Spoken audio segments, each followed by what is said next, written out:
The young woman turned the sign to read closed and returned it to its place in the side window of the vestibule. She stepped into the sunshine, pulling the heavy door shut behind her, making sure the lock engaged before skipping down the steps away from the offices of Marlowe and Latham solicitors. She drew in a deep breath and the sweet perfume of the wisteria that clambered over the front of the Georgian building as it was carried to her on the light breeze. She walked away with a spring in her step. It was a warm day in late spring, one of those great-to-be-alive days, and she was pleased she had decided to take her lunch hour away from the office. Her colleagues almost always remained on the premises, taking their break in a small staff room at the back of the premises that hardly ever got any daylight. She, on the other hand, was pleased to leave behind the clacking of typewriter keys, the musty files, and the reverentially hushed tones in which staff carried out their duties. She was young. She was optimistic. She had hardly started life. She walked with a bouncy step, her feet tapping along the pavement of the busy city streets. Her long auburn hair swung from side to side across her shoulders as she walked. She turned off the main road and made her way past the large war memorial with its long list of fallen heroes and on past the imposing civic building through the large, ornate, wrought-iron main gates of the municipal park. On arrival, she slowed her pace in order to take in the glory of the carefully attended flower beds, revelling in the scent and colours they gave out. She strolled along the paths flanked by plants and shrubs, gradually abandoning all thought of the stuffy world she had just left. She found a low bench facing the sun and settled down to eat her lunch. She took from her bag a carefully wrapped package. The usual delicate sandwiches cut into 4 triangles. As she ate, she broke off some of the crust and fed the sparrows, who were so used to people that they were quite tame and came really close for titbits. She marvelled at how bold they were and their cheeky antics. After she had finished eating, she decided she would make the most of this precious hour before returning to the 18th century and the job that she had held for 3 years, 4 months, and 1 week. She hitched her skirt a modest amount and leaned back on the bench, basking in the warmth of the sun on her face and on her bare legs. She felt so relaxed, listening to the chattering of the birds and to the faint hum of traffic in the city. Without opening her eyes, she slipped off her shoes, delighting on the coolness of the grass. She moved her feet a little, loving the feel of the fresh, springy blades of grass as they pushed up between her toes. 3 young naval ratings turned off the main road and into the park. They too were enjoying the beautiful day and the sense of freedom, having been released from their ship for a few hours' shore leave. They were out to explore the town, maybe get a few beers later, enjoy time away from their cramped quarters. They looked very smart in their regulation Navy uniform. The cap, with the name of the ship they were currently crewing, embroidered on the cap tally across the front. The snug-fitting tunic and the bell-bottom trousers pleated horizontally in 7 equal sections to represent the 7 oceans they all hoped eventually to sail.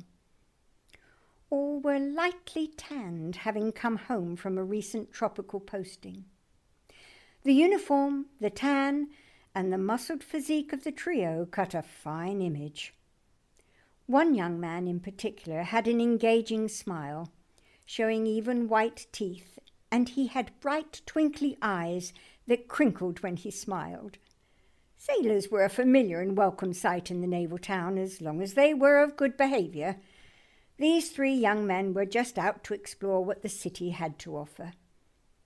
The group were in good spirits, indulging in a bit of gentle banter and the usual ribbing of each other as they walked around the park, taking an interest in the aviary with its variety of captive birds, and in the various statues erected to memorialize fallen heroes.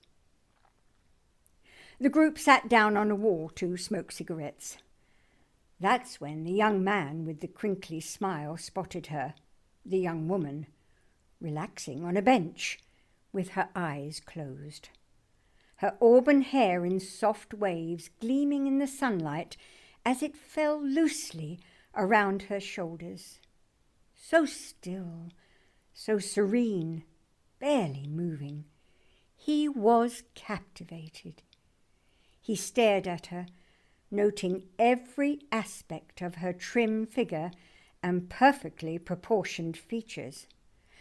Then, taking a last deep drag on his cigarette, he flicked it away as he leapt to his feet. He told his pals he would catch them later. Without knowing what would happen, he strode towards the most beautiful creature he thought he had ever seen.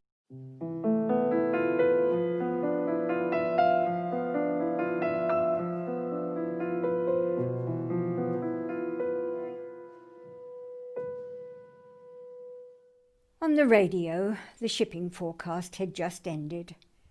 She always made a point of listening, a habit she had had for as long as she could remember.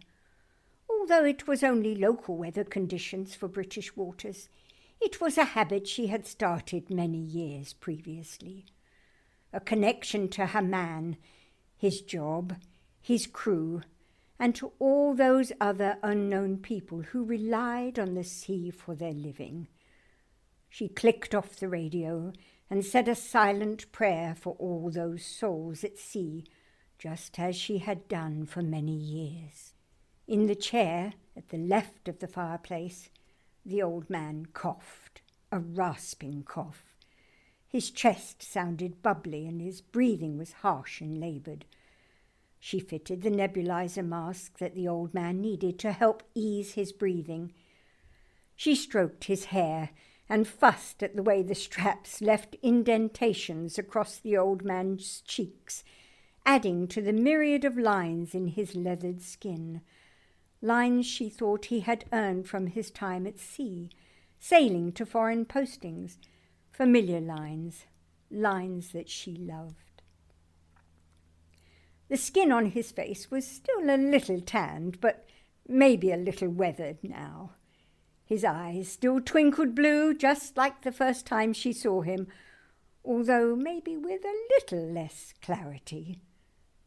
The old woman moved on to dusting the delicate, precious ornaments, the same as she had done for decades, lifting each one, rubbing the duster over the surface before placing it back in the same spot and moving on to another. Little gifts and mementos from faraway places, places she had only ever visited in her imagination. She felt she knew them from how they were described to her in letters her husband had sent home. Places he made sound exotic and full of excitement, but which also... The old woman settled herself into the chair on the other side of the fireplace. The gas flame flickered. Steam gently hissed as it escaped from the nebulizer mask. She stretched her legs out in front of her, glad for the warmth of the fire on her legs. She leaned back in the chair, letting her grey hair touch the cushioned headrest, and closed her eyes. Slipping off her well-worn slippers, she rubbed her bare feet in the deep piled rug, feeling the springy tufts push up between her toes.